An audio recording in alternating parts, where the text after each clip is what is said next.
Hello everyone, আপনারা সবাই কেমন আছেন? আমি ভালো আছি। আজকে যে ভিডিওটি আমি করে দেখাচ্ছি, এটি একটি পাতার ছবি। খুব অল্প সময়ের মধ্যে পাতাটি করেছি। এটি একটা কাশ্মীরি স্টিচ দিয়ে করেছি। দেখতে কেমন হয়েছে আপনারা একটু জানাবেন। আর হচ্ছে পাতাটি করতে আমার খুব একটু বেশি সময় লাগেনি। আর কাশ্মীরি স্টিচটা শুনতে অনেক কঠিন মনে হলেও এটি করাটা ততটাই সহজ। শুধু একটু বুদ্ধি খাটিয়ে হাত সেলাইটি করতে হয়। দেখতে বেশ ভালো লাগে। খুব অল্প সময়ে মেকআপ করে ভরাট করা যায়।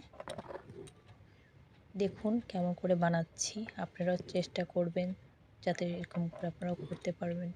আশা করি আমার থেকেও ভালো করতে পারবেন আপনারা। চেষ্টা করলেই পারবেন। কেমন হয়েছে একটু জানাবেন কমেন্টসে। Thank you.